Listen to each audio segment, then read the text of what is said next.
زرمینہ ایک بہت خوبصورت گاؤں میں رہتی تھی۔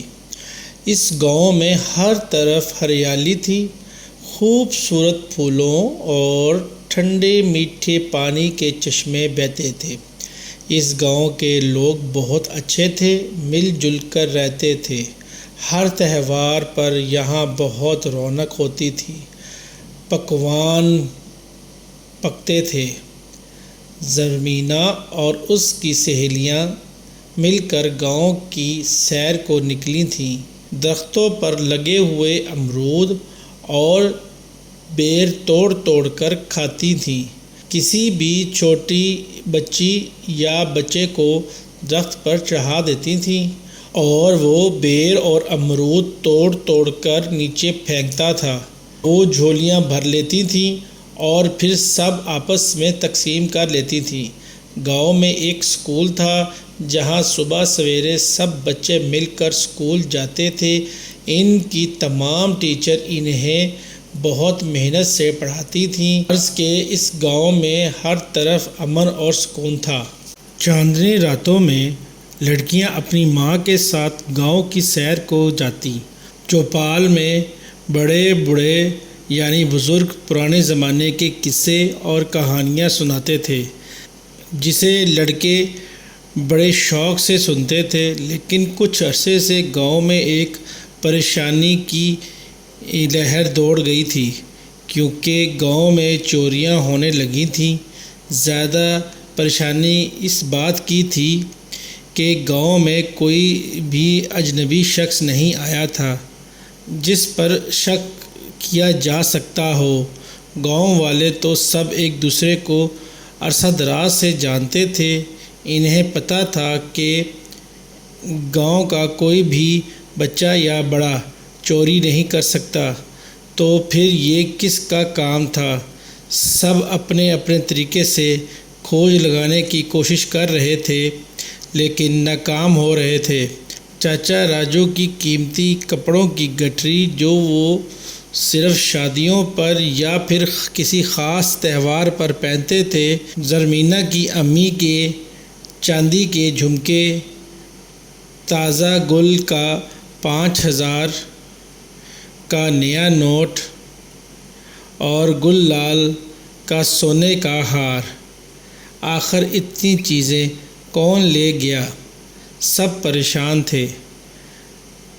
چوریاں دن بدن بڑھنے لگیں۔ ایک دن شام کو زرمینہ اور پری گل اور مریم چشمے کے کنارے اس کے ٹھنڈے پانی میں پاؤں ڈالے بیٹھے باتیں کر رہی تھیں کہ اچانک چھن چھن کی آواز آئی۔ تینوں لڑکیاں نے پیچھے مڑ کر دیکھا تو کوئی نہیں تھا۔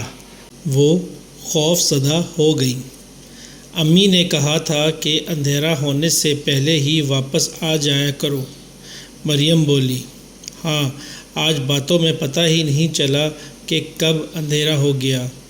پری گل نے کہا، چلو واپس چلیں۔ زرمینہ بولی۔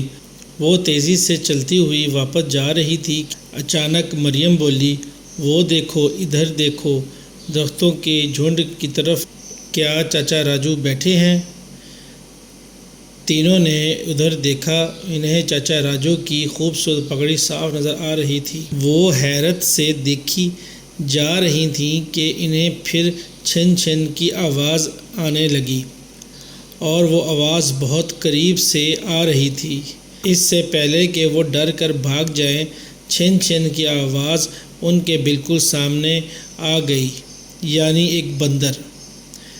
زرمینہ نے امی کے چاندی کے جھمکے اور گلے میں سونے کا ہار پہنا کھڑا ہوا بندر دیکھا، اور وہ شرارتی نظروں سے دیکھ رہا تھا۔ اتنے میں چھلانگ لگا کر وہ بندر بھی سامنے آ گیا جو چاچا کی پگڑی پہن کر کھڑا تھا۔ پھر کیا تھا، کئی اور بندر بھی آ گئے جو ان بچوں کو دیکھ کر اچھل کود کر رہے تھے، اور ہر کسی کے پاس کوئی نہ کوئی چوری کی چیز تھی۔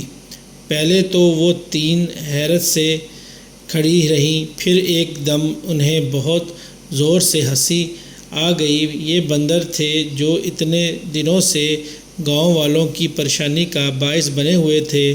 چنانچہ اندھیرا ہو گیا تھا، اس لیے زرمینہ اور مریم وغیرہ کے امی ابو بھی انہیں ڈھونڈتے ہوئے ادھر آ نکلے۔ انہوں کو بھی یہ معلوم ہو گیا تھا کہ یہ بندروں کی کارستانی ہے۔ گاؤں والے بندروں سے چوری شدہ چیزیں جو بہت قیمتی تھیں وہ تو نکلوا ہی لی تھیں، جو انہوں نے ادھر ادھر چھپائی ہوئی تھی۔ سونے کا ہار بدریہ صاحبہ سے لے آیا تھا، لیکن پری گل کی امی کی کانچ کی چوڑیاں جن سے چھن چھن کی آواز آتی تھی وہ بدریہ کے پاس ہی رہنے دی، کیونکہ پری گل کی امی نے کہا اسے بدریہ جب چھن چھن کرتی آئے گی تو معلوم ہو جائے گا کہ اور ہم اپنا چیزیں سنبھال لیں گے۔ اب گاؤں والے بندروں سے ہوشیار ہو گئے تھے اور گاؤں میں پھر سکون ہو گیا تھا، جو شاید کسی دوسرے گاؤں سے نکالے گئے بندروں کے ہاتھوں ختم ہو رہا تھا۔